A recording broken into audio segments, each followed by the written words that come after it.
رحم اللہ من قرأ الفاتحہ۔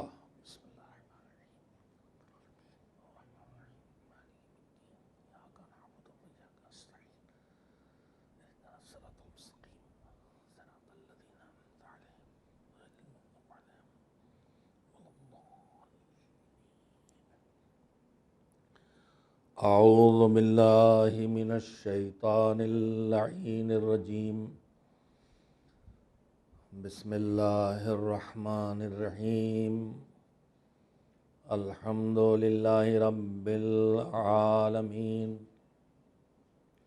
والعاقبۃ للمتقین، والجنۃ للمؤمنین، والنار للملحدین،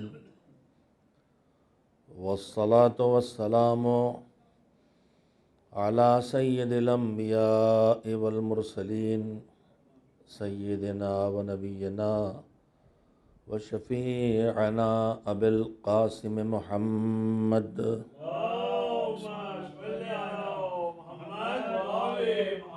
و آلہ الطیبین الطاہرین المعصومین المظلومین،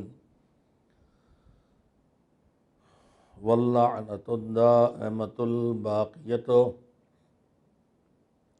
علی اعدائہم اجمعین من الآن الی یوم الدین، اما بعد، فقال رسول اللہ صلی اللہ علیہ وآلہ وسلم، ان لقتل الحسین حرارۃ فی قلوب المؤمنین لا تبردوا ابدا۔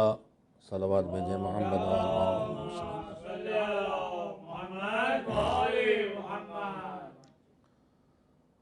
کربلا کیا سکھاتی ہے، اس عنوان سے سلسلہ گفتگو جاری ہے،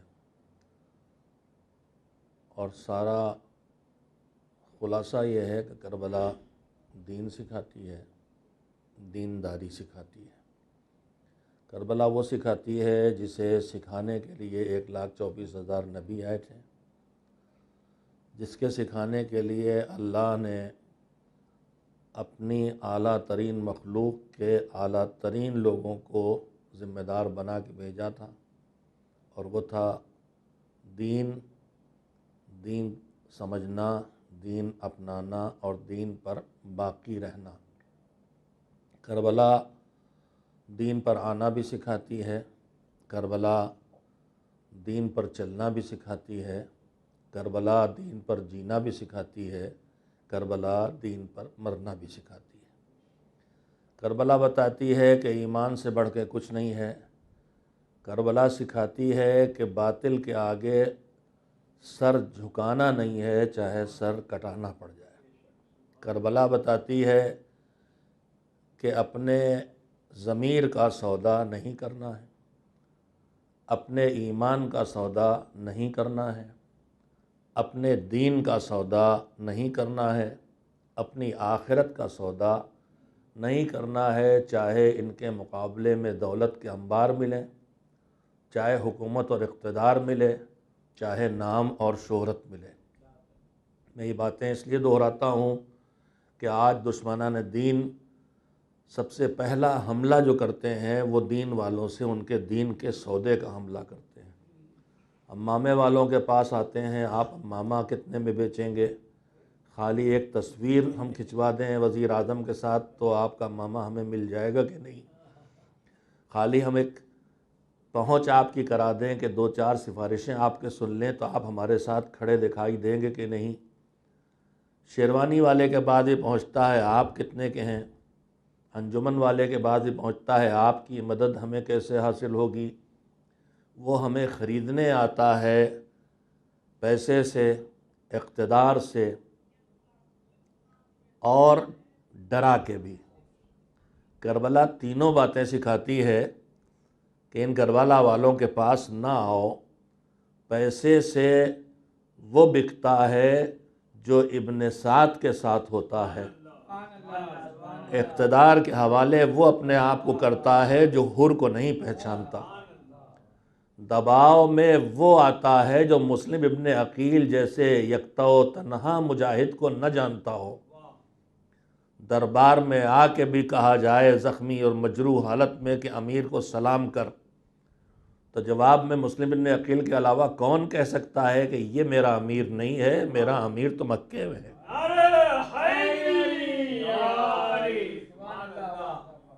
کربلا سکھاتی ہے کہ تمہارے لیے سب سے قیمتی تمہاری آخرت ہے۔ کربلا سکھاتی ہے کہ تمہاری آخرت سے بھی زیادہ قیمتی چیز کا نام ہے اللہ کی رضا۔ کربلا سکھاتی ہے کہ رضا لینے کے لیے جو دینا پڑے دے دو، سر کی چادر دینا پڑے دے دو، رضا ملے، گود کے پالے دینا پڑے دے دو، رضا ملے۔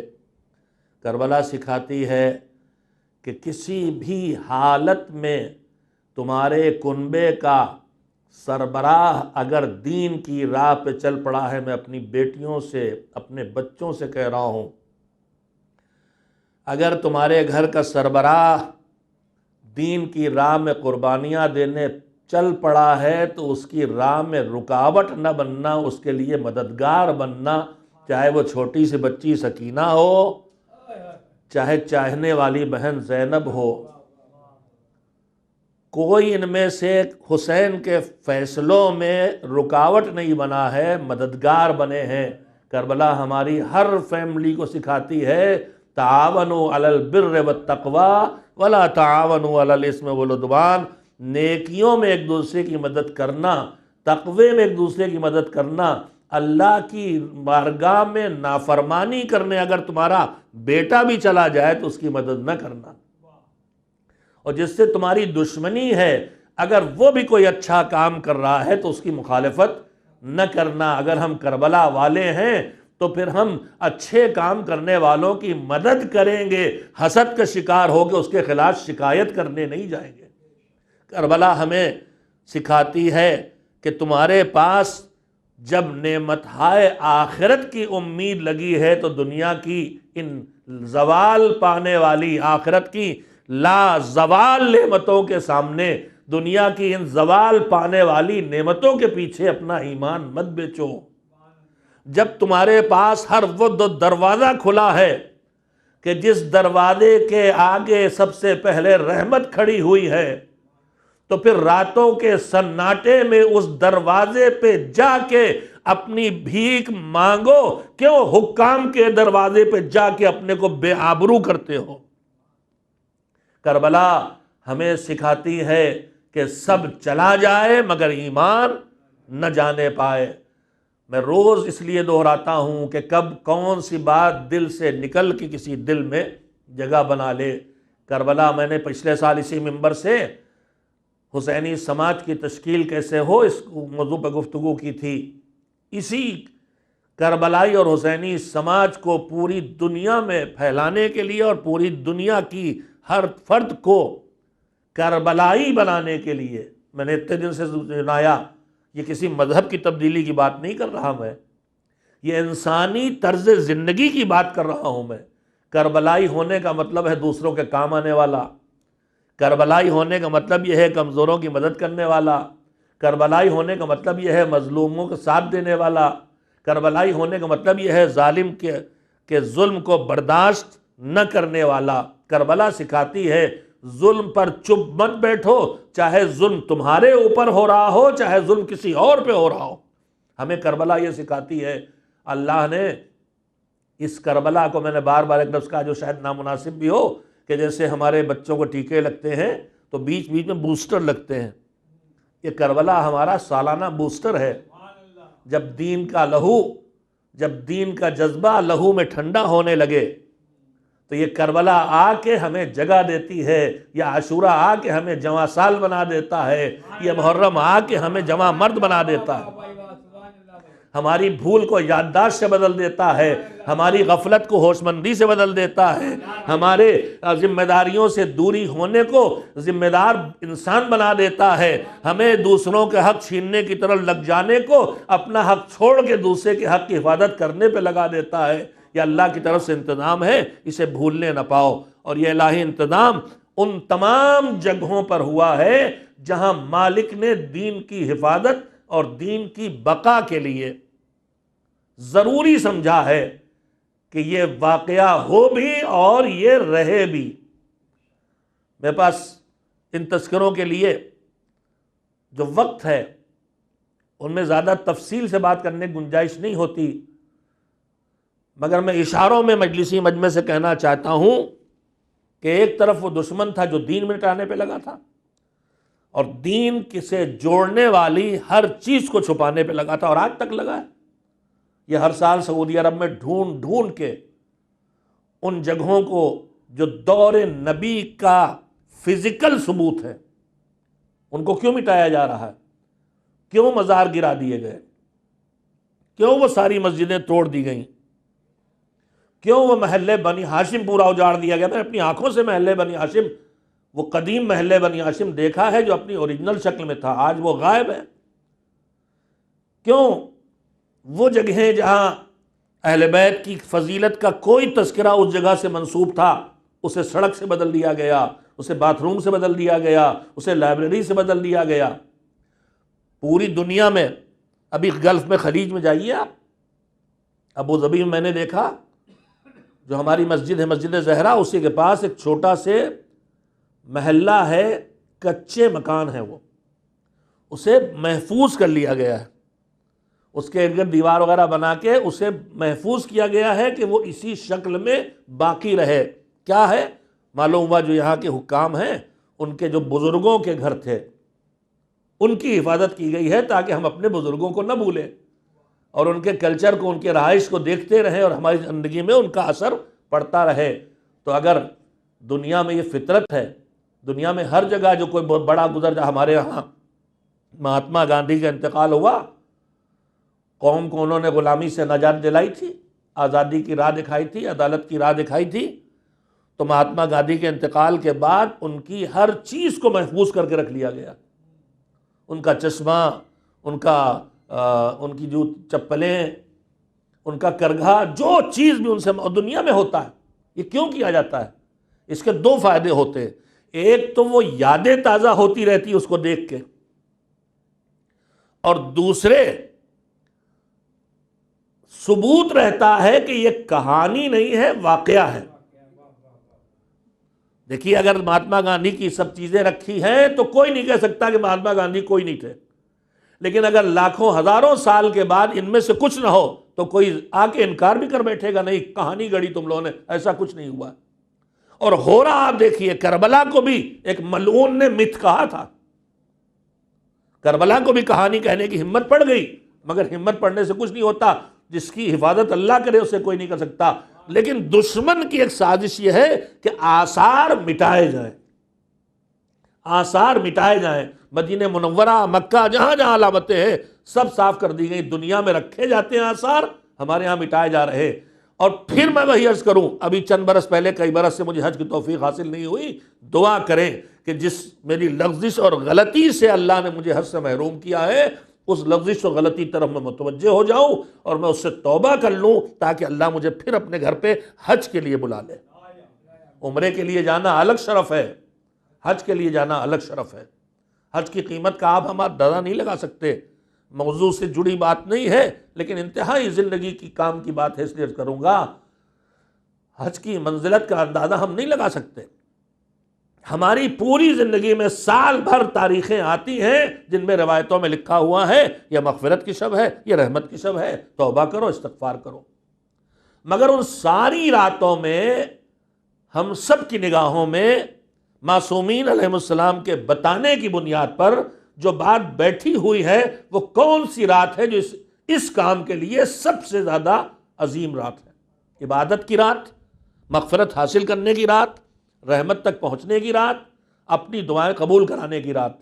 ساری شبیں جو بتائی گئیں، شب جمعہ سے لے کے شب بعثت و نیمہ شعبان تک، سب کی فضیلت ہے، مگر ان سب میں سر فہرست جو رات ہے وہ ہے شب قدر، 23ویں ماہ مبارک رمضان۔ چھٹے امام حضرت جعفر صادق علیہ السلام جملہ سنیے، نے ارشاد فرمایا، ہمارے درمیان فلسفے ایجاد ہونے لگے ہیں، کچھ لوگ ایسے ضرور کہ جو سال بھر مثلا بے شمار زیارت عمرے پر خرچ کرتے ہیں، لیکن انہیں خیال نہیں آتا کہ ہمارے پڑوس میں کوئی غربت زدہ بچہ ہے، لاؤ اسے پڑھانے کا بھی انتظام کر دیں، یہ ان کی کوتاہی ہے۔ لیکن اگر ہم اپنی غلطی سے ایک رخ پر توجہ نہیں دیتے مذہب کے، تو اس کی تجویز نہیں آنا چاہیے کہ فلاں کام روک کے یہ والا کام کرو۔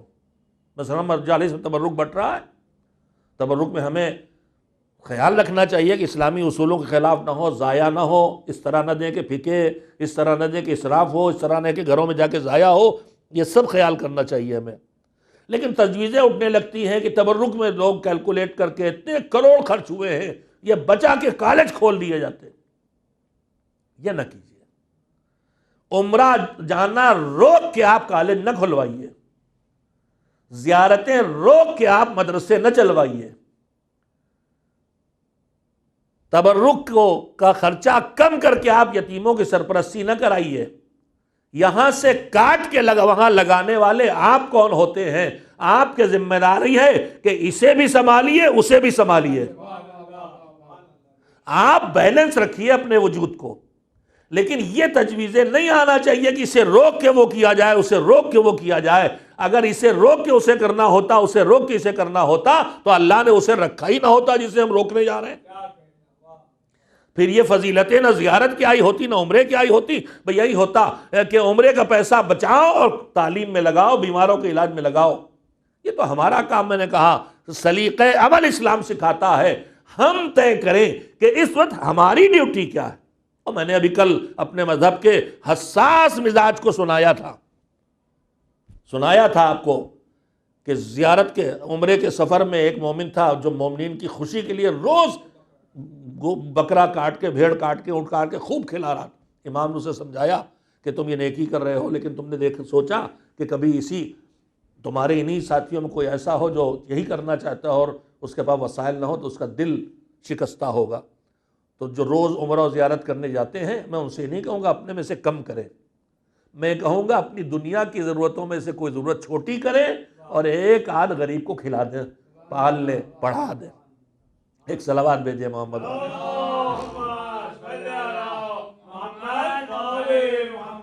ایک اور صلوات اس سے بہتر تو بھیج دیں محمد وآل محمد۔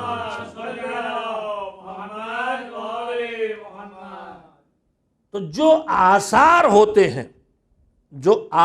ہوتے ہیں ان کی حفاظت دنیا کرتی ہے، اس لیے کہ وہ دو کام کرتے ہیں۔ ایک، آثار دیکھ کے جن کے آثار ہیں ان کے اندر جو جذبہ تھا اس جذبے کا احساس کراتے ہیں اور ہمارے اندر بھی وہ جذبہ پیدا کرتے ہیں۔ مثلا کربلا میں علقمہ کے کنارے وہ جو نہر کھد کے آئی ہے وہ فرات نہیں ہے، وہ تو جہاں تک میری یادداشت اگر غلط نہیں ہے تو لکھنؤ کے کسی نواب نے جب کربلا میں پانی کی کمی ہوئی تھی تو دریائے فرات سے نہریں کھدوا کے نجف و کربلا تک پانی پہنچانے کا انتظام کیا تھا۔ پانی اس کا وہاں سے آیا ہے۔ وہاں ہم جب فرات نہیں ہے، وہ نہر ہے اس سے نکالی ہوئی، مگر جب ہم وہاں جاتے ہیں تو اسے بہتا دیکھ کے ہمارے دل کیوں بے چین ہوتے ہیں؟ جتنا گریہ عباس کی روضے پہ کرتا ہے زائر، اس سے کم گریہ اس فرات پہ نہیں کرتا۔ اس لیے جب فرات پہ جاتا ہے تو سارے منظر سامنے آ جاتے ہیں۔ یہی پانی تھا، یہی اہل حرم کو نہیں ملا، یہی پانی تھا جس میں عباس نے گھوڑا اتارا، چلو میں لے کے پھینک دیا، یہی پانی تھا جس سے مشکینہ بھرا لے کے نہیں گئے، اور وہیں سے یہ تاریخ اپنا ثبوت بھی دے دیتی ہے، اور وہیں سے ایک جذبہ ہمارے اندر پیدا ہوتا ہے، وہ والا جو وہاں تھا، جو اس جگہ پہ آیا تھا۔ دشمن دین کا مٹانا چاہتا ہے، دو ہدف اس کے ہیں۔ ایک، اصل سے پیدا، میں بہت قیمتی بات عرض کر رہا ہوں، اصل سے پیدا ہونے والے اثرات کو چھین لیا جائے۔ مسجد ذوالقبلتین اصلی پرانی محرابیں باقی تھی، مٹا دی گئی، اب وہ کیفیت پیدا نہیں ہوتی، دو طرف نماز پڑھنے والی ہے، سب موجود ہے۔ جو آثار ہیں وہ تاریخی ثبوت ہوتے ہیں، انکار نہیں کیا جا سکتا۔ ہمارا دشمن 50 سال 100 سال آگے نہیں سوچتا ہے، کہ نہیں سوچتا ہے، دشمن سینکڑوں سال آگے تک کی سوچتا ہے۔ سب سے ازلی دشمن شیطان ہے، وہ قیامت تک کی سوچ رہا ہے، پھر اس کے کارندے ہیں، وہ سینکڑوں سال آگے سوچ رہے ہیں۔ یہ جو آغاز جس دن سے ہوا وہابیت کا، اس کے بعد سے جو آثار اسلام کو مٹانے کی مہم چلی، جو مسلسل چل رہی ہے، اس کے پیچھے دشمنان دین ہیں جو ان کو مٹا رہے ہیں، جو ان کو مٹانے کی مہم چلائے ہوئے ہیں۔ کیوں؟ تاکہ تاریخی ثبوت بھی ختم ہو جائے، ہزاروں سال کے بعد کہا جا سکے کہانی ہے، قصہ ہے، جیسے ابھی کربلا کے لیے کہہ دیا گیا تھا چند سال پہلے۔ اسی طرح سے جب اصلی چیز نہیں ہوگی، وہ ٹوٹی پھوٹی مسجد اثر کرے گی ہمارے اوپر، جو وہ یہ سجی ہوئی مسجد اثر نہیں کرے گی۔ اور میں عرض کر رہا تھا کہ وہ سب توڑ دیا گیا، مگر انسان جانتا ہے کہ ضرورت ہے۔ ابھی چند برس پہلے حج کرنے گیا تھا تو مدینہ منورہ میں ایک بہت بڑی عمارت بنائی گئی، مجھے اس کا نام یاد نہیں رہ گیا، آتے جاتے راستے ہمارے پڑتا تھا۔ وہاں مسجد النبی کی پہلی تعمیر جیسے ہوئی تھی۔ حضور نے جب پہلی بار مسجد بنائی ہے تو معلوم ہے، ظاہر ہے کہ کھجور کی چند لکڑیاں ان کو دھنی بنائی گئی اور اس کا شاخیں واخیں کاٹ کوٹ کے ان کو پر ڈال دی گئی، مٹی ڈال دی گئی، مسجد بن گئی۔ اور شاید چھت بھی بعد میں بنی، پہلے خالی گھیرا بنایا گیا تھا رسی سے۔ وہاں مسجد النبی کی پہلی تعمیر سے آج تک جتنی تعمیرات ہوئی ہیں ان سب کو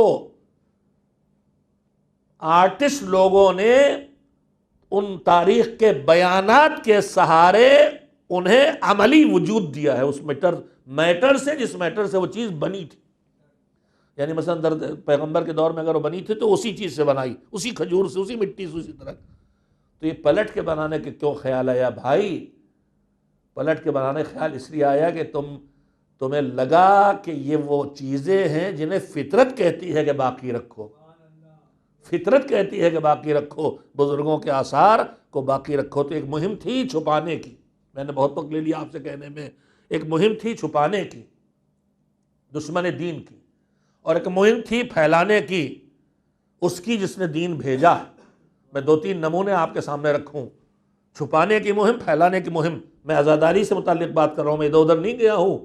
عزاداری ہمیں کیا سکھاتی ہے، میرا یہ عنوان ہے، اور اہتمام الہی عزاداری کے لیے اتنا ہونا بتاتا ہے کہ عزاداری کی مومن کی زندگی میں اہمیت اور ضرورت کتنی زیادہ ہے۔ چھپانے کی مہم اور پھیلانے کی مہم میں میں دو چھوٹے چھوٹے نمونے جو آپ مجلسوں میں الگ الگ تذکروں میں سنتے رہیں یاد دلانا چاہتا ہوں۔ ایک صلوات بھیجے محمد والے محمد۔ دنیا میں بچے پیدا ہوتے ہیں، کون کہاں پیدا ہوا، گھر والوں کو بھی کبھی کبھی یاد نہیں رہ جاتا، کثرت اولاد والوں کو، کثرت اولاد والوں سے تو کبھی کبھی پوچھ لیا آپ کے اتنے بچے، تو پہلے حساب لگاتے ہیں تصورات دنیا میں، اتنے لڑکا 11، تو وہ تو ہی ہے۔ لیکن دنیا میں بچے پیدا ہوتے ہیں، کون کہاں پیدا ہوا کسی کو یاد نہیں رہتا۔ زیادہ زیادہ ہم اس فلاں شہر میں پیدا ہوئے، ہم فلاں گاؤں میں پیدا ہوئے، اتنے تو جانتے ہیں۔ ہم چند بھائی بہن ہیں، ہماری والدہ زندہ ہوتی تو ہم ان سے پوچھتے ہیں کہ ہم اس گھر میں پیدا ہوئے تو کہاں پیدا ہوئے، شاید وہ بتا دیتی ہے کہ تم اس کمرے میں، تم اس چھپر میں، تم اس دلان میں، مثال کے طور پر۔ ہم یہ جانتے ہیں ہم کہاں پیدا ہوئے، کس ہاسپٹل پیدا ہوئے، زیادہ سے زیادہ اتنا جانتے ہیں۔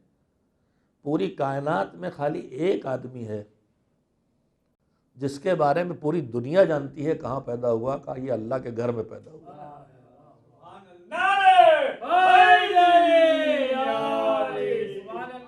اللہ کے گھر میں پیدا ہوئے، دشمن لگ گیا پیچھے، کہانیاں گڑیں، انکار کیا، سب کیا، مگر آج تک جھٹلایا نہ جا سکا۔ کیوں؟ الہی انتظام تھا۔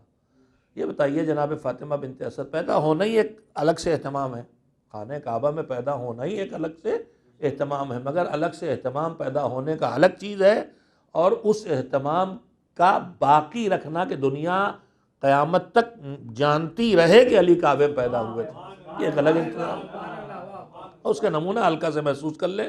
اگر جناب فاطمہ بنت اسد آئی تھیں اور تکلیف تھی اور واسطہ دے رہی تھیں، اور اللہ کو یہی شرف دینا تھا مولا علی کو کہ پیدا ہو جائیں، خانہ کعبہ کے اندر پیدا ہو جائیں، تو تالا ٹوٹتا، کھلتا خود سے، دروازہ کھلتا، آؤ فاطمہ اندر آ جاؤ، مگر یہ تو ہوا نہیں۔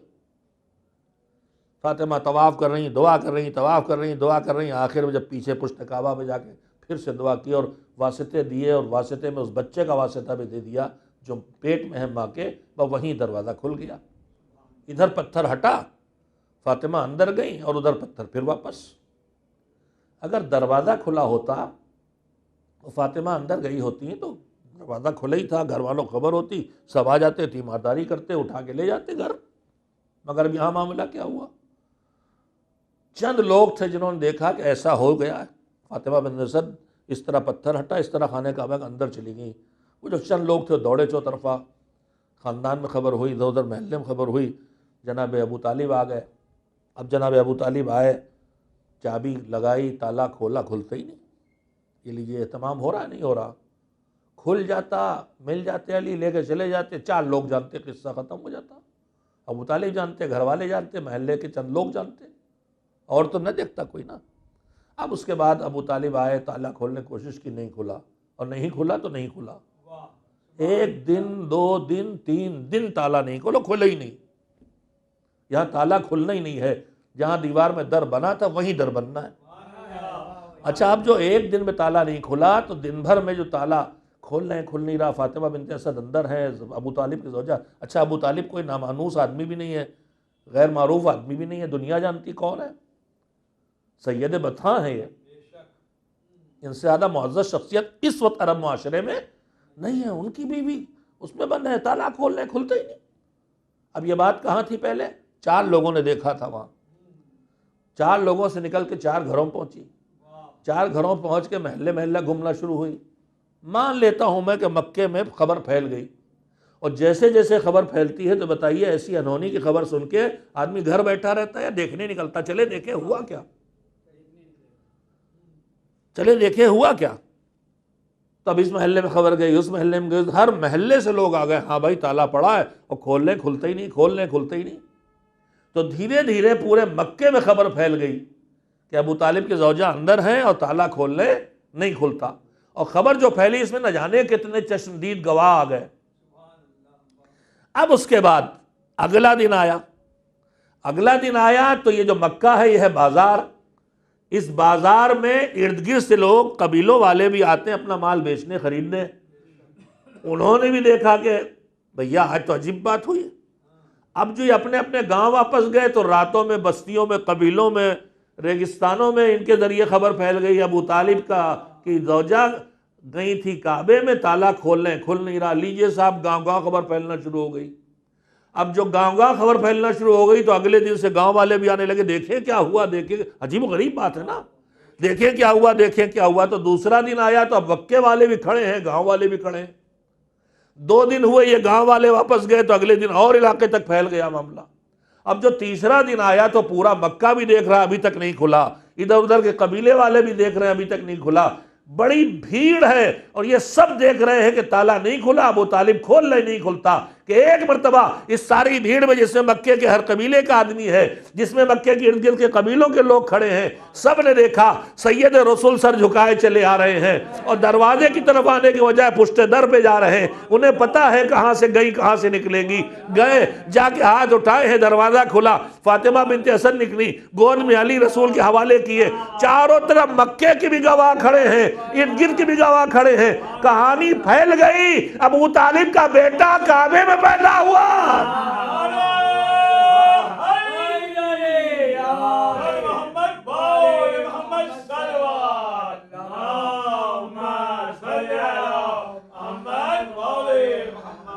اب دشمن لکھتا رہے، نہیں فلاں پیدا ہوئے تھے، فلاں پیدا ہوئے تھے، فلاں پیدا ہوئے تھے، مگر یہ تو بچوں کی کہانی بن گئی۔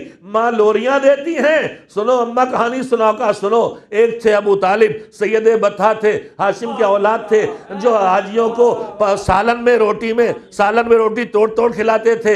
ان کے ذمہ داری مکے میں آنے والے حاجیوں کو کھانے پانی کا انتظام کرنا تھا۔ یہ ابو طالب بڑے سخی تھے، جسے کہانی مائیں سناتی ہیں۔ اب ابو طالب کے فضائل بھی بیان ہو رہے ہیں، اور ان کی ایک بیوی تھی، ان کا نام تھا فاطمہ، اور ان کے بچے جو پیدا ہوئے سب گھر میں پیدا ہوئے، مگر چھوٹا بیٹا پیدا ہونا تھا تو آ گئی کعبے اور آ کے دعا کی، اور یوں پتھر ہٹا، اور یوں اندر گئی، اور یوں تالا دروازہ بند ہوا، اور یوں تالا نہیں کھلا، اور یوں رسول اللہ آئے، اور یوں علی پیدا ہوئے، اور یوں رسول کی گود میں آئے، اور یوں تلاوت قرآن کی۔ اب مٹاؤ کہاں کہاں مٹاؤ گے؟ یہ تو زبانوں سے نکل کے نسلوں میں پھیلتی چلی گئی ہے۔ تم کتابوں میں کاٹ سکتے ہو، مگر دل و دماغ کے صفحات سے اس نور کو نہیں مٹا سکتے۔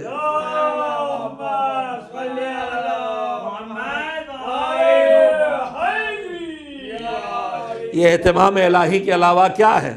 نمونے اور بھی ہیں مگر وقت ختم ہو گیا، مربوط کر سکا تو کل پھر عرض کر دوں گا اس نمونے اور نمونوں کو، مگر جو نمونے اللہ نے رکھے اہتمام کیا انہی میں ایک اہتمام ہے کہ چھپنے نہ پائے، اس اہتمام کا نام ہے کربلا۔ کربلا کا واقعہ غدیر اور بیست کے ہم پلہ ہے۔ میں نے عرض کیا تھا 3 تذکرے ہیں، جو واقعہ بعد میں گزرا ہے وہ واقعہ بیان پہلے سے ہو رہا ہے۔ ایک ہے بعثت، ایک ہے ظہور حضرت مہدی عجل اللہ تعالی فرجہ الشریف، اور ایک ہے کربلا اور عاشورہ۔ یہ تینوں چیزیں ہوئی بعد میں۔ آج ظہور کے بارے میں ہماری جانکاریاں کتنی زیادہ ہیں، آپ خود سوچیے، ابھی واقعہ نہیں گزرا، کتابیں لکھی ہوئی ہیں کیسی حکومت ہوگی، کیسا نظام ہوگا، ظہور سے پہلے کے کیا حالات ہوں گے، کتنی تفصیل ہمارے پاس ہے الہی انتظام کے علاوہ اور کچھ ہے بھی، واقعہ کہاں گزرا ہے، مگر سب تفصیلات ہمارے پاس الہی انتظام ہے اس کی طرف سے۔ تو 3 واقعات کا اہتمام۔ کربلا میں جو کچھ ہوا تھا، صبح سے شام تک ایک گھر اجڑ گیا، سارے مرد مار ڈالے گئے، بچے تک شہید ہو گئے، بیویاں قیدی بنا دی گئیں، انہیں چپکے سے لے جا کے قید خانے میں ڈالا جاتا ہے، انہیں بھی وہیں مار دیا جاتا، کچھ بھی کیا جا سکتا تھا۔ مگر ہوا کیا؟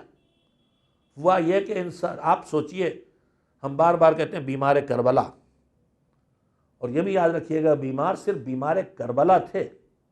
یہ بھی ہمارے تصورات میں ایک عجیب بات بیٹھ گئی ہے کہ سید سجاد کو ہم دائم المرض مانتے ہیں، سمجھنے لگے، ہماری گفتگو ایسی ہوتی، صرف کربلا میں بیمار تھے، الہی انتظام تھا، بستر پر غش کے عالم میں پڑے تھے۔ سوچتے ہم کہ آخر یہ کیوں تندرست نہیں تھے، انہیں جنگ کا موقع کیوں نہیں دیا گیا؟ آپ خود بتائیے، خود سید سجاد کا زندہ رہ جانا یہ الہی انتظام ہے کہ نہیں؟ اگر وہ بستر بیماری پر غش کے عالم میں پڑے تھے، جب لوٹ اور تاراج مچی تھی، اسی وقت کوئی آ کے مار دیتا کہ یہ بچ گیا، ایسے بھی ختم کرو۔ یہ الہی انتظام کے علاوہ کچھ نہیں۔ پھر اس کے علاوہ ابن زیاد اور دربار یزید میں بار بار سید سجاد کی حق گوئی، اور بار بار جلادوں کا فیصلہ کہ انہیں مار ڈالو، اور بار بار بی بی زینب کا ان کا بچانا، یہ الہی انتظام کے علاوہ اور کیا ہے؟ سید سجاد کی حیات کی حفاظت الہی انتظام ہے، ورنہ کوئی راہ نہیں تھی کہ نسل حسین باقی رہ جاتی اور پیغام کربلا باہر نکلتا۔ یہ الہی انتظام تھا کہ سجاد کی حفاظت کی گئی۔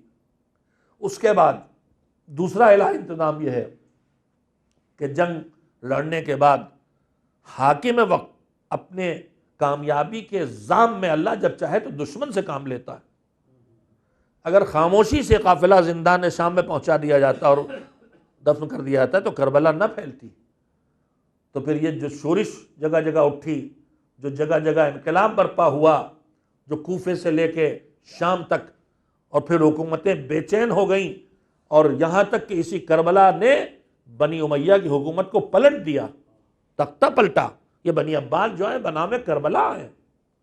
بنی عباس کی حکومت آپ کو پتا ہوگا کہ یہی کہہ کے اٹھے تھے کہ یہ بنی امیہ قاتل حسین ہیں، انہیں ہم ہٹانے آئے ہیں اور خون حسین کا انتقام لینے آئے ہیں۔ اور ہمارے اندر اتنی بصیرت ہونا چاہیے کہ ہم پہچانے کہ کہاں صحیح چیز کو، صحیح ذریعے کو غلط مقصد سے استعمال کیا جاتا ہے۔ ہم دھوکہ کھا جاتے ہیں۔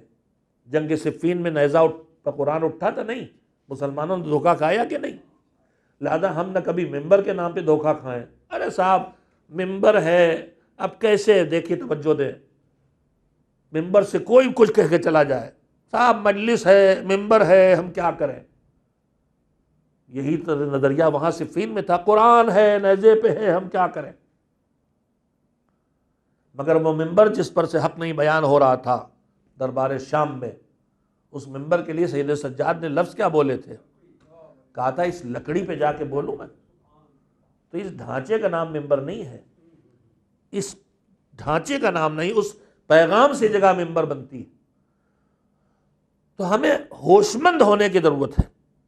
کربلا میں، کربلا سے کوفہ و شام کے بازاروں میں جو دشمن نے پھیرایا الہی انتظام ہے، لے جا کے قید خانے میں ڈال دیتے، سکوت سے ڈال کے ان کی زندگی بھی ختم کر دیتے، کربلا دفن ہو جاتی۔ مگر اپنی فتح کے ضام میں جو ان کے راستے کو طولانی کیا گیا اور گزارا گیا جگہ جگہ سے، لوگ دیکھے کہ ہم نے انہیں مار ڈالا، لوگ دیکھے ان کے سروں کو نظروں پھرایا گیا، ہم نے فتح حاصل کر لی، ہم کامیاب ہو گئے۔ اپنا رعب بٹھانے کے لیے حکومت نے جو اپنے خیال میں تدبیر کی تھی اپنی حکومت کی مضبوطی کی، وہی اس کے تزلزل کا سبب بن گئی۔ یہ الہی انتظام نہیں تو اور کیا ہے۔ اور پھر کربلا ختم نہیں ہوئی، دشمن پیدا ہوتے رہے مٹانے والے، مگر ختم نہیں ہوئی۔ آج جو ہم عزاداری کر رہے ہیں، یہ عزاداری کن کن حالات سے گزرتی ہے۔ ہر سال کوئی نہ کوئی مسئلہ کھڑا ہوتا ہے۔ اس سال عذاب الہی کی شکل میں مسئلہ کھڑا ہو گیا، مگر آپ بتائیے جتنی رکاوٹیں کھڑی ہوتی ہیں ان کے اعتبار سے اسے مٹ جانا چاہیے تھا، نہیں، لیکن مٹنے کے بجائے پنپ رہا ہے۔ جہاں کچھ کم ہوتا وہیں کچھ بڑھ جاتا ہے۔ ہمارے امام باڑوں کی مجلسیں کم ہوئی ہیں تو ہماری مجلسیں اس سے کئی گنا بڑھ گئیں۔ اگر امام باڑوں میں آ کے سننے والے گیدرنگ گھٹ گئی تو ہزاروں لوگ گھٹے ہوں گے تو لاکھوں سننے والے ہو گئے، لاکھوں گھٹے ہیں تو کروڑوں سننے والے ہو گئے۔ میرے عزیزو، میں بات کو ختم کرتے ہوئے، اللہ نے جو کربلا کی حفاظت کی ہے اس کا مقصد وہی ہے کہ کربلا دین ہے، کربلا دین کی حیات کا ذریعہ ہے، ہماری زندگی میں حیات لانے کے لیے۔ آخری جملے دو کہنا چاہتا ہوں، کل اس کی وضاحت کروں گا انشاءاللہ۔ بنام عزا ہم جو کچھ کرتے ہیں اس کے دو حصے ہیں۔ ایک وہ جو ہمارے غمزدہ ہونے کا تقاضا ہے، گریا، جب ہاں دل پہ مصیبت کا احساس ہوگا آنکھ سے آنسو نکلیں گے، رونا، سسکیاں لینا، آنسو بہنا، بے چین آدمی زیادہ ہو تو سر و سینہ پیٹنا۔ جہاں شریعت نے پابندی لگا دی، اظہار غم کے بھی اللہ نے ہر جگہ حدیں معین کی ہیں۔ احترام کی حدیں، تعظیم کی حدیں، ماں باپ کا احترام کرو، عالم کا احترام کرو، امام کا احترام کرو، رسول کی تعظیم کرو، روزے کی تعظیم کرو، سب کی تعظیم کرو۔ تعظیم کے جو ذریعے ہیں وہ اختیار کرو، کہیں سر جھکانا، کہیں سینے پہ ہاتھ رکھنا، جو طریقے فطرت میں ہیں وہ سب استعمال کرو، ہماری طرف سے کوئی پابندی نہیں، مگر اظہار تعظیم اور احترام کی حدیں کر دیں۔ کا اظہار تعظیم و احترام کی آخری حد ہے سجدہ، جس کا جیسے چاہے احترام کرو، لیکن دو اظہار تعظیم کے ذریعے ہے، ایک ہے رکوع اور ایک ہے سجدہ۔ اللہ نے کہا یہ میری ذات کے لیے خاص، اس کے ذریعے سوائے خدا کے اور کسی کے لیے اظہار تعظیم نہیں کر سکتے۔ ہر جگہ اس نے حد یہ رکھی ہے، بولو جو چاہے بولو، گفتگو کرو، تمہیں چھوٹ ہے، لیکن حدیں ہے۔ گفتگو کرو تب تک بولو جب تک کہ غیبت پہ نہ آئے زبان، اب روکنا پڑے گی۔ بولو جب تک کہ کسی مومن کی توہین پہ نہ آئے، اب روکنا پڑے گی۔ نگاہیں دیکھو، جو چاہو دیکھو، سبزہ دیکھو، سمندر دیکھو، پرندے دیکھو، فلم دیکھو، جو چاہو دیکھو، مگر اس وقت تک دیکھو جب تک کہ تمہاری نگاہیں کسی حرام کی مرتکب نہ ہو۔ نامحرم پہ نگاہ ٹکنے لگے، جھکا لو، تو حدیں معین کر دی۔ تو ہر عمل کی حدوں کے اندر رکھتا ہے مذہب ہم کو، اور وہ ہمارے مفاد کے لیے۔ اظہار تعظیم میں بھی عمل کو حدوں، جیسے چاہو اظہار تعظیم کرو، چومو، سر جھکاؤ، گردن گلے ملو، دامن پکڑ لو، آنکھوں پہ ہاتھوں کو رکھ لو، کسی چیز پہ پابندی نہیں، لیکن جو خاص اللہ نے اپنے لیے کر لیا وہ نہ کرو۔ میں آپ سے کہہ کیا رہا تھا؟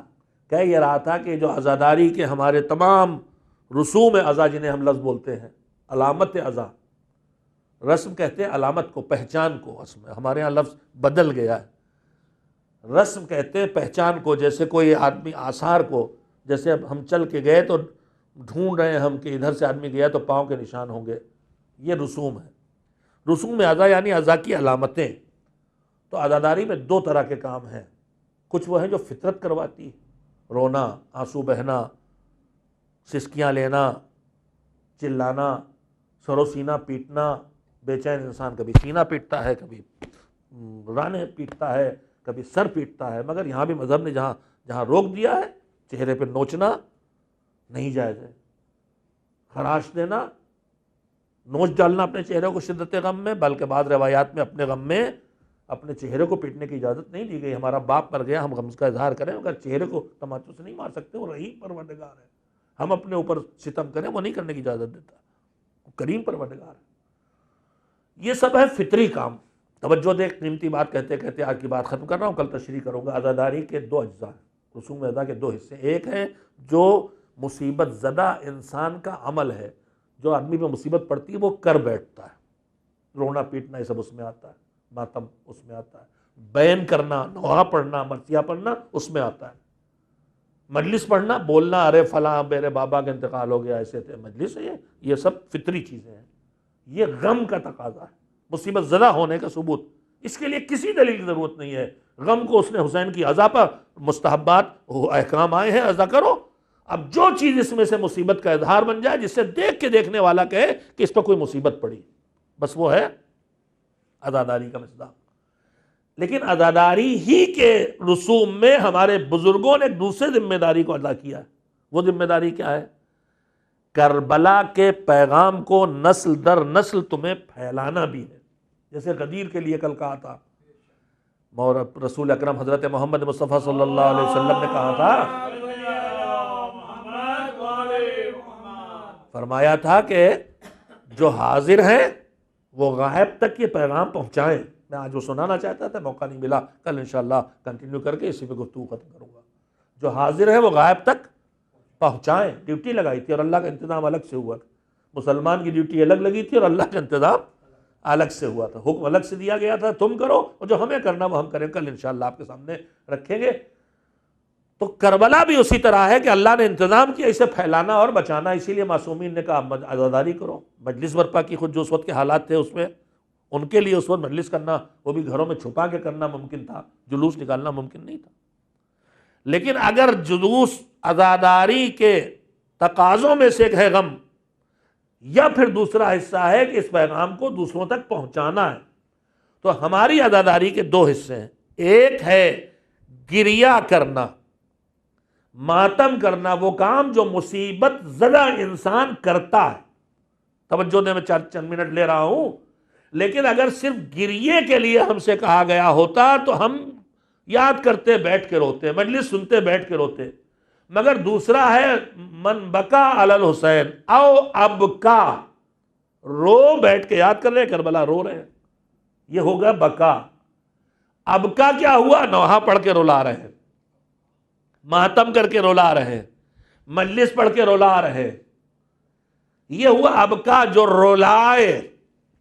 ائمہ نے یہ کروایا، مرثیہ والے کو بلایا، بیٹھ کے مجلس کروائی، بکا کے بعد ابکا، خود تو رویا ہی کرتے تھے سارے امام ایام اعظام میں، روایات میں روز سنا رہا ہوں، معصومین کہتے ہیں کہ جب محرم کا چاند نکلتا تھا ہمارے بابا مسکراہٹ نہیں دکھائی دیتی تھی، محزون مغموم، آنکھوں سے آنسو، کیا ہوا؟ کہا اس میں سید رسول کا نواسہ مارا گیا، ہمارا جد مارا گیا۔ روتے تھے مگر رونے کے ساتھ رولانے کا انتظام کرتے تھے، یہ ہوا ابکا۔ ایک تیسری چیز ہے، کبھی کبھی آدمی براہ راست مصیبت کو یاد کر کے مصائب سن کے نہیں روتا، گریہ نہیں آتا اس پر، تو تیسرا ہے تباکا۔ تباکا کا مطلب ہے کہ رو نہیں پائے، یہ جو کہا رونے والے کا منہ بنا، یہ غلط ترجمہ ہے، منہ بنانے کی بات نہیں ہے، اپنے اوپر رونے کی کیفیت طاری کرے۔ کبھی کبھی میں مصائب کی مجلس میں بیٹھتا ہوں اور آج کل جو مصیبت آئی ہوئی ہے گڑھ کے مصیبتیں پڑھنے کی، ایسے مصائب کانوں میں پڑھنے لگتے ہیں تو بجائے آدمی ایک دم سے حیرت زدہ ہو جاتا ہے کہ منبر سے کیسی غلط بیانی ہو رہی ہے، اور چپ رہنے اور صبر کرنے کے لیے راستہ نہیں ہوتا۔ اب بیٹھے ہم مصائب میں ہیں تو میں تو یہ کرتا ہوں کہ ادھر سے اپنے کانوں کو ہٹا کے اپنے تصورات کو کربلا اٹھا کے لے جاتا ہوں، اور جہاں وہ غلط بیانی ہو رہی ہے وہاں میری نگاہ میں جو تاریخ نے صحیح صورت بیان کی اسے یاد کرتا ہوں، میرے اوپر رونے کی کیفیت طاری ہو جاتی ہے اور آنکھوں سے گریہ جاری ہو جاتا ہے۔ میں ہر جگہ فتنہ نہیں کر سکتا، کھڑے ہو کے ٹیک نہیں کر سکتا کہ جھوٹ بول رہے ہو، مگر کم سے کم اپنے آپ کو تو اس جھوٹ سے بچا سکتا ہوں، اور کل جواب دے سکتا ہوں۔ میرے اندر طاقت نہیں تھی کہ میں وہیں وہ جھوٹ کو روک دیتا، لیکن میں نے وہ جھوٹ کان ہٹائے، اس لیے وہ جھوٹ سن کے تو مجھے غصہ آ رہا ہے کہ یہ معصوم کے لیے کیسی کیسی باتیں گڑھ رہا ہے، جو تہذیب اعضاء کے خلاف ہے، جو ان کی شان جہاد کے خلاف ہے، ان کی مظلومیت دکھانے میں کس قدر جھوٹ گڑا جا رہا ہے۔ اللہ کی پناہ، اللہ ہمیں اس عذاب سے بچائے، یہ جھوٹی روایات سن کے، یہ جو ہر سال آپ نے آج تک کبھی نہ سنا ہوگا، یہ ختم ہو ہمارے درمیان سے، 1400 سال پرانا دین ہے، وہی ہم سنائیں گے جو آپ نے سنا، جو ہمارے باپ دادا نے سنا، جو ہمارے پردادا نے سنا، وہی سنیں گے اور وہی سنائیں گے۔ تو عزاداری کے رسوم کے دو حصے ہمارے لوگوں نے کیے، بزرگوں نے کیے، حکم مذہب اور حکم ائمہ کی روشنی میں۔ ایک وہ کام کرو جس سے گریہ ہے، خود رو، دوسرے وہ کرو جس پر دوسرا روئے، تیسرے وہ کرو جس سے رونے کی کیفیت پیدا ہو، یعنی ماحول بنے۔ مثلا یہ چاروں طرف دیواروں میں پر یہ جو حرم کی تصویریں لگی ہیں، یہ کیا ہے؟ یہ تباکہ والی کیفیت پیدا کر رہی ہے۔ اس کو دیکھ کے آدمی پر گریے کی کیفیت طاری ہوتی۔ تو ہمارے بزرگوں نے شاید اسی لیے کبھی تابوت نکالا، کبھی جھولا نکالا، کبھی زلجنا نکالا، کبھی علم اٹھایا، تاکہ اس سے گریے کا ماحول بنے اور وہیں سے تبلیغ کربلا بھی شروع ہو جائے۔ لوگ دیکھیں یہ کیا ہو رہا ہے، تو ہمارے جلوس کے تابوت، ہمارے جلوس کے تعزیے، ہمارے جلوس کے علم، ہمارے جلوس کے گھوڑے اور زلجنا، وہ زلجنا نہیں ہے، وہ ایک گھوڑا ہے جسے ہم نے وقتی طور پر حسین کے گھوڑے کے طور پر لا کے وہاں دکھا دیا ہے۔ جو حسین کے پاس تھا وہ اس زلجنا کی خصوصیات تھی، وہ اس میں نہیں ہے، مگر یہاں ہم لائے ہیں یہ سب تاکہ عزا کا ماحول بنے اور پیغام جائے دوسروں تک۔ آپ ہم سڑک پہ دن بھر دوڑتے چلتے پھرتے ہیں، ہزاروں لوگوں کو دیکھتے گزرتے چلے جاتے ہیں، ہر آدمی کو رک کے نہیں دیکھتے۔ آدمی بات کر رہا ہے کرے، فون پہ ہے رہے، کوئی ہنس رہا ہے ہنسے، کوئی دو آدمی گلے مل رہے ہیں ملے، ہم متوجہ نہیں ہوتے۔ لیکن اگر ہم سڑک پہ چلتے دیکھ کے ایک دم سے دکھائی دے کوئی رو رہا ہے تو رک جاتے ہیں، کیا ہوا کیا ہوا؟ گریے میں اللہ نے کشش رکھی ہے، روک لیتا ہے۔ بھئی یہ گریہ گھروں میں بیٹھ کے کرنے کے بجائے جلوس لے کے کیوں آئے تھے؟ اس لیے آئے تھے کہ جب جلوس میں ہم گریہ کریں گے تو قوم پوچھے گی کیا ہے، تو ہم بتائیں گے یہ اس کا علم اٹھایا ہم نے جس کو پانی لینے گیا تھا، ہاتھ کاٹ دیے گئے۔ یہ تابوت ہم نے اس کا اٹھایا ہے کہ جس کو ننھا سے جھولا اس کا اٹھایا ہے، کہ جو کربلا میں پیاسا تھا اور بابا اس کا پانی لینے گیا اور باپ کی گود میں تیر سے ذبح کر دیا گیا۔ اور یہ ہم نے جو سرخ رنگ کا مہندی کا نکالا ہے، یہ ہم نے اس کی یاد کے لیے منایا ہے کہ جو کربلا میں یتیم حسن آیا تھا اور جس کی پرورش جس کی پرورش حسین نے کی تھی اور جس کے دل کی تمنا تھی یہ بچے بڑے ہوں گے تو ہم ان کی شادی کر دیں گے، وہ تمنا باقی رہ گئی تھی تو ہم اس باقی رہ گئی تمنا کو اپنے طور پر پیش کرتے ہیں کہ یہ جیتے تو ان کی شادیاں ہوتی اور یہ مہندی ہوتی۔ مہندی کربلا میں نہیں تھی، یہ تو ہماری اپنی عادت ہے، ہم اسے یاد کرنے کے لیے ایسا کر رہے ہیں۔ ہم اس حقیقت کو پہچانے۔ یہ تابوت اٹھے تو پوچھے کون ہے؟ کہا یہ اس جوان اکبر کا تابوت ہے کہ جس کی لاش اس کے بوڑھے باپ کو اٹھانا پڑی تھی۔ یہ ہماریاں ان بیویوں کی ہے کہ جن کے سائے پہ بھی کسی کی نگاہ نہیں پڑی تھی، انہیں بے سر بے ہماری بے کجاوہ بازاروں میں ننگے سر پھرایا گیا تھا۔ یہ جلوس اس لیے ہے، اس کی حقیقت کو پہچانو اور اس کی اس روح کو اس سے دور نہ ہونے دو۔ تمہارے پورے جلوس پر، مجلس پہ، تمہاری ہر کوشش پر جو عزاداری کے لیے کر رہے ہو، سبیل پر ہر وقت پیغام کربلا نشر ہو اور پیاس کا پیغام نشر ہو۔ ننھے ننھے بچے صدقہ بن کے نکلے تو پانی پلاتے پھرے۔ لوگ پوچھے بچے پانی کیوں پلا رہے ہیں؟ تو جواب دیا جائے ان کے چھوٹے بچے تھے، ان کا ایک چچا تھا، سردار لشکر تھا، دشمنوں کے درمیان پانی لینے گیا تھا، پانی نہ لا سکا، ہاتھ کٹ گئے۔ ہم نے اس صدقہ کی یاد دلائی ہے۔ یہ جوان جو پیشانی میں پٹی باندھ کے کمر میں پاٹا باندھے ہیں، یہ اکبر کی یاد دلانے آئے ہیں، عباس کی یاد دلانے آئے ہیں۔ بس میرے عزیزو اس روح کو سمجھو۔ ہاں آج 8 محرم گزر گئی، 9 محرم کی شب آ گئی۔ پیاسوں میں جو بہت پیاسے ہیں ان کے تذکرے ہو رہے ہیں، پیاسوں میں جو بہت پیاسے ہیں ان کے تذکرے ہو رہے ہیں۔ وہ کون؟ حسین کا لخت جگر اکبر، حسین کا لخت جگر اکبر، جس کے لیے مسلسل جملے ہیں اہل حرم کے، مدینے والوں کے۔ رسول اللہ سے زیادہ کوئی نہیں تھا جو اکبر سے زیادہ رسول اللہ سے شباہت رکھتا ہو۔ چہرہ، چال ڈھال، قد و قامت سب رسول اللہ جیسی تھی۔ صرف ان کے گھر والے نہیں، ان کے بابا نہیں۔ روایت کہتی ہے کہ جو اصحاب نبی زندہ بچ گئے تھے وہ جب یاد کرتے تھے رسول اللہ کے لیے بے چین ہوتے تھے تو آگے اکبر کی زیارت کرتے تھے۔ وہ اکبر جس کے لیے خود حسین نے رخصت کرتے وقت کہا تھا مالک، روایت کی کیفیت سنیں گے؟ میں نے آج یہ روایت پڑھی ہے کہ حسین نے جب اکبر کو سوار کیا تو اپنے ریش مبارک پہ ہاتھ رکھا، جو انسان کی بے حد بے کسی کی کیفیت ہوتی ہے، انگلی کا اشارہ آسمان کی طرف کیا اور اس کے بعد کہا تھا مالک تو گواہ ہے، ہم اسے بھیج رہا ہوں مرنے کے لیے جو صورت و سیرت میں سب سے زیادہ تیرے رسول سے شباہت رکھتا تھا اور جب میرا دل بے چین ہوتا تھا زیارت رسول کے لیے تو میں اسی اکبر کا چہرہ دیکھ لیا کرتا تھا۔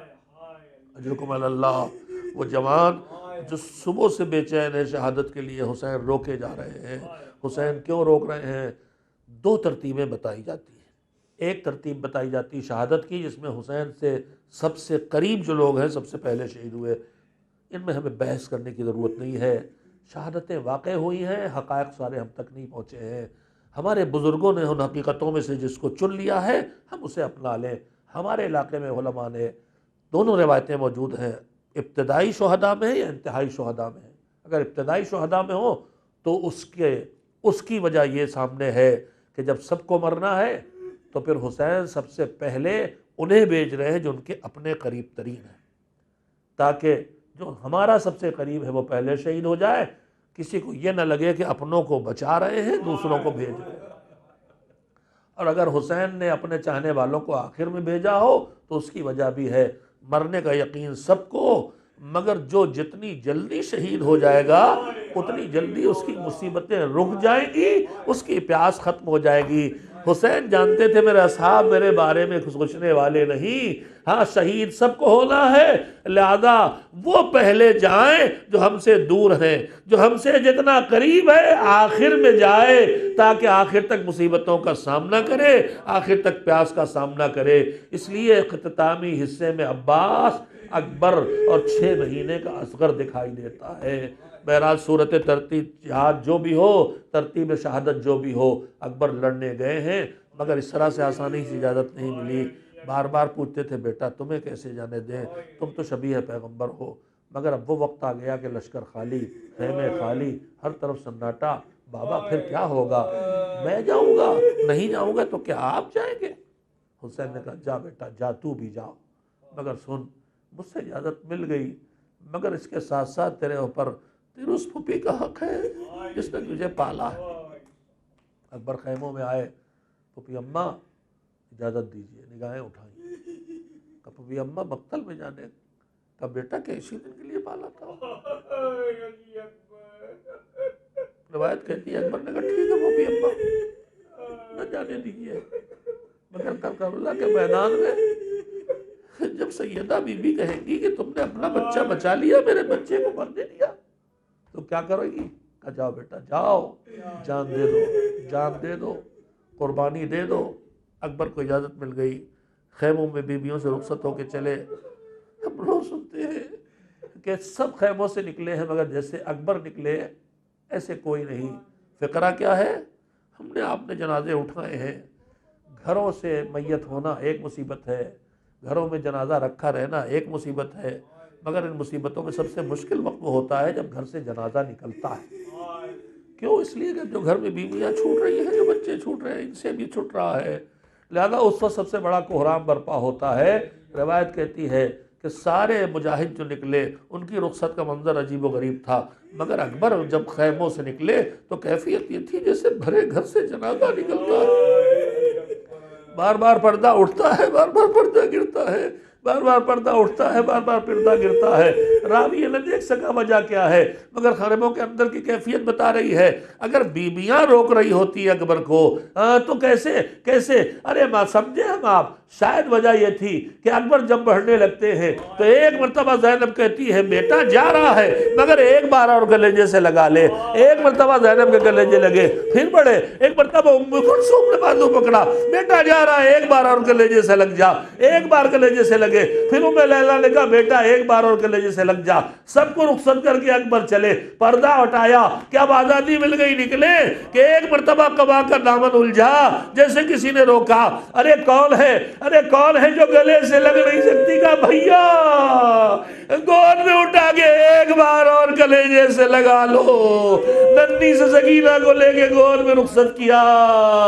ارے اکبر چلنے لگے تو بیویوں نے حلقے میں لے کے ماتم کر کے کہا اے اکبر مقتل میں جا رہے ہو، ارحم غربتنا، ہماری تنہائی پہ رحم کھاؤ۔ اکبر نے کہا پھوپھیو اماں، ارے تمہاری تنہائی پہ رحم کھانے سے پہلے دیکھو میرا بابا تنہا ہے، نکل کے آئے بابا، سب سے رخصت ہو لیے، بازو پکڑ کے سوار کیا، گھوڑا دوڑاتے چلے، ایک بار ہٹائی جیسے کوئی ٹھوکر کھا کے گرا، ارے بابا، مڑ کے دیکھا بوڑھا باپ زمین سوٹ رہا، بابا یہ کیا؟ ارے بابا رخصت کر دیا آپ کی رحمت کی، کہا بیٹا تمہیں کیا پتا، اتنا کرو، مڑ مڑ کے اپنا رخ انور دکھاتے جاؤ۔ اکبر مڑ مڑ کے چہرہ دکھا رہے، بابا خدا حافظ، بابا خدا حافظ، تھوڑی دیر میں ملاقات ہوگی، مگر سینے میں برچھی کا زخم، کرتا خون میں ڈوبا، جسم تلوار سے ٹکڑے۔ آؤ بنی ہاشم کے بچوں، آ کے اپنے بھیا کا جنازہ خیموں میں لے چلو۔ الا لعنت اللہ علی القوم الظالمین وسيعلم الذين ظلموا أي منقلب ينقلبون۔ ماتم حسین۔